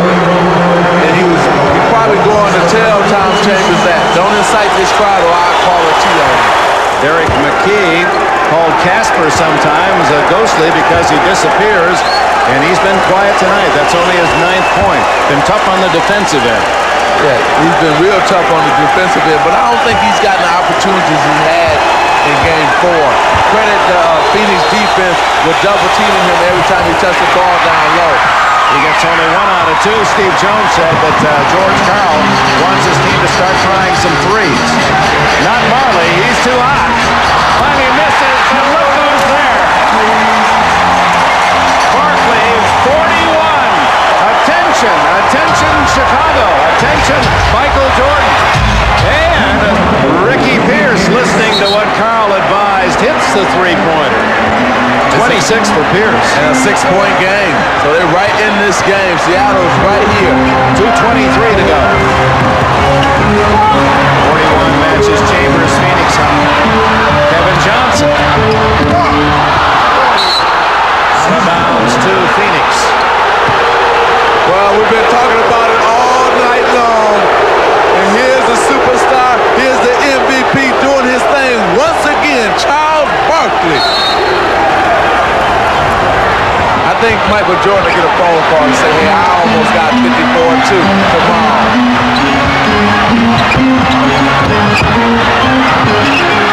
2 on the clock, 1 on the clock. They didn't get it off. No basket. So with 2 minutes on the nose left, 2 minutes to go, timeout. Phoenix by 6, but Seattle will have the ball when we return to Barkley Land in the Southwest. Tomorrow night, New York and Chicago, and tonight after our game, stay tuned for your late local news, and don't miss The Tonight Show with Jay Leno, followed by David Letterman and Bob Costas. 2-minute warning. Seattle down by 6 with the ball. Each possession now critical for the men in green. Ricky Pierce, Oliver Miller got a piece of him. His second foul. Well, that was a good play George Karl designed out of that timeout where it went away from Ricky Pierce, then it came back to him, and he came off the double screen, and Oliver Miller had to come out and challenge him, because if he hadn't, he had a wide open jump shot. Pierce has been at the line 74 times, now 75, and that's only his 6th miss. The deadly free throw shooter, shooting 92% before that miss. That was a big one there. Let's see what play that Phoenix comes out of timeout with that Coach Westphal designed. Westphal takes a 22nd timeout. time, the NBA playoffs, and all the finals will be in prime time.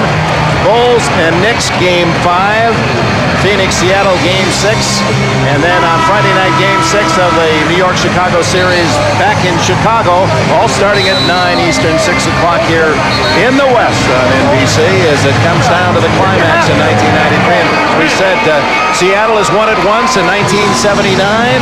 Downtown Freddie Brown and Jack Sikma and that group, and Phoenix has never won the NBA title, but the one year they went to the finals and lost to Boston, Paul Westphal was on that Phoenix team.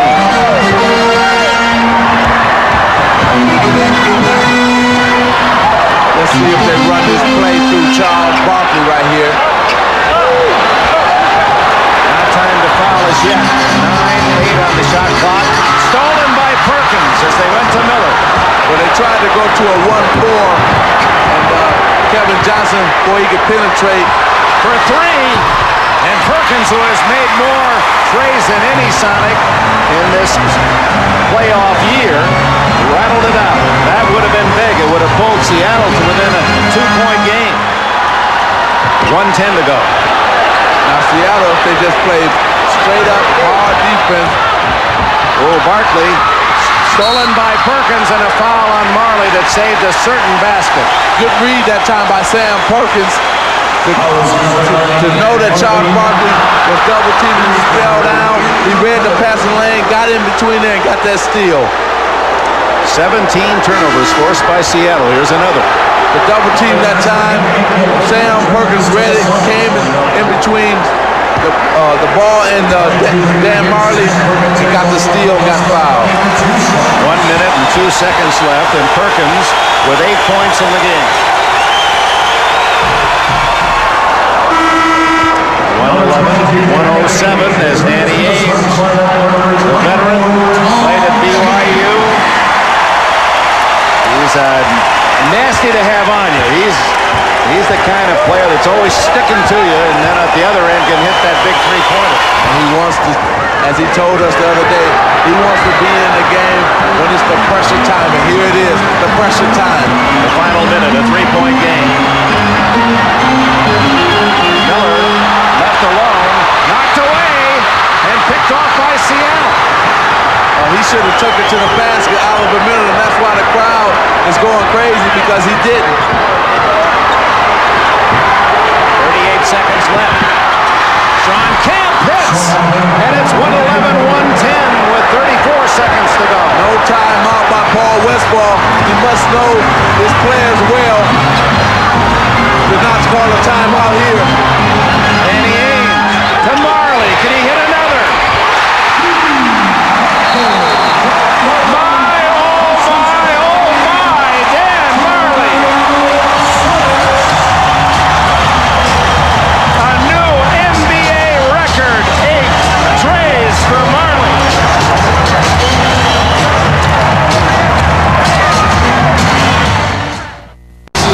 The new NBA king in the playoffs from long range with 8 trays out of 10 attempts.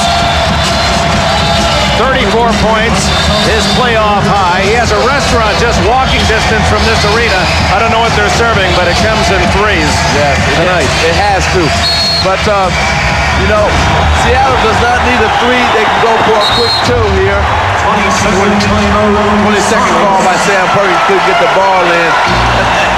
Let's talk about Seattle. You know, no matter what happens here, if they can win Game 6, they'll be encouraged for Game 7 coming back here because they played outstanding. And on the other side, Paul Westphal can feel good because his strategy paid off. He wanted his team to be angry, upset. They came out and was angry, upset. They took the ball to the basket. So this has been a well-played game on both teams' parts. But if it's a Game 6, Seattle can get something out of it. Now, Carl undoubtedly wants to get a quick attempt here, score, and then foul. 20.7 seconds to go. He doesn't need a 3. He can take the ball to the basket and try to get 2 and then foul after that. And they don't guard the man inbounding the ball. And Kemp has to help out. He takes it to the iron. And misses it. Guess who rebounds? Barkley. And he'll get a chance to parade to the other end for the free throws. Sir Charles Barkley.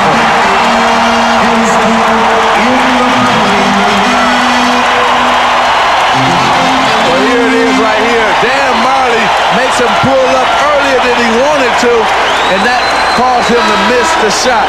So Dan Marley is not only hitting threes and playing on offense, he's also done a wonderful job of team defense on the defensive end.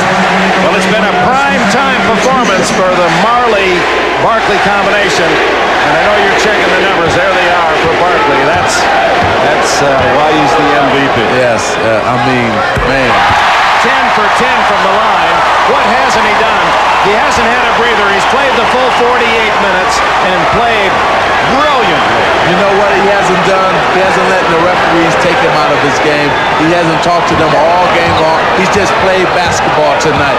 Charles Barkley at his best tonight.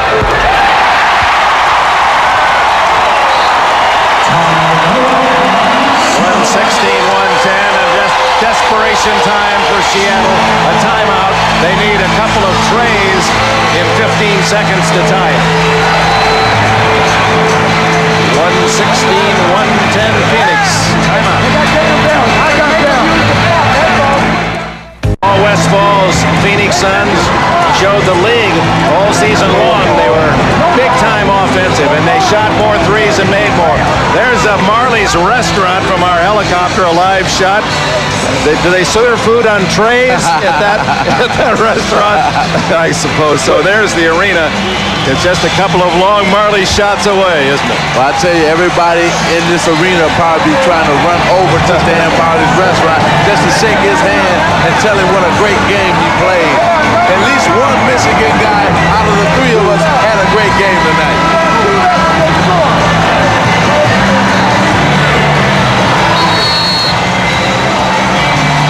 But what a game. What a game. Seattle just came, fought back, never was out of this game. Always when Phoenix made a run, they would answer that run. Man, this is great basketball tonight. Well, George Karl said something really kind of shocked us yesterday. He said, I really do think it's going to go 7, that we're going to win it in the 7th game. He said, I want to win in 6, but I think it's going to go 7.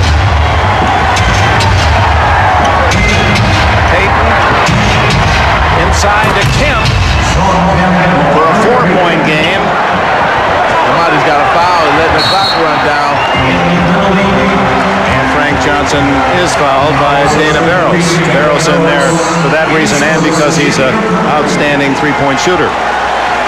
Well, they let 5 seconds run off the clock before they fouled. And it would take a miracle now for Seattle. And Johnson, the veteran, a good free throw shooter.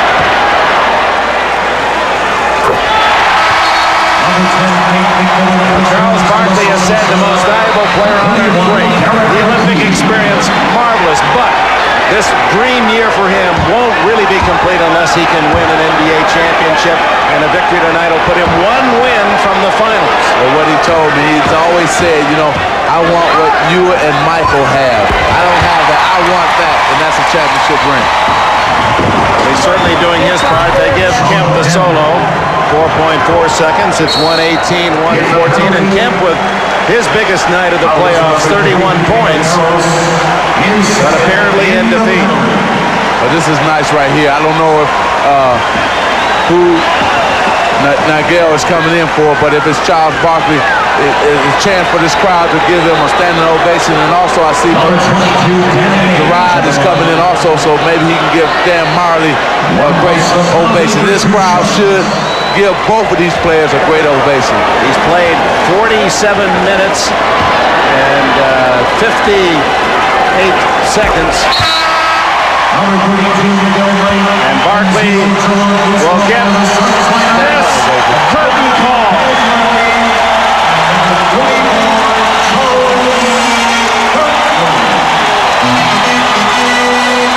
That's a great shot right there. There's 2 guys who led this team hugging at the end. Well, we can look forward to Seattle, see what happens up there in the great Northwest. Danny Ainge with the 2 free throws. Payton with a final chance for Seattle. And Phoenix takes the lead 3 games to 2. 120-114 the victory. victory tonight for Paul Westfall's Phoenix Suns, led by the amazing Barkley and the long-range shooting Dan Marley. Now for Magic Johnson and Steve Jones, this is Dick Enberg, and this has been a presentation of the NBA on NBC.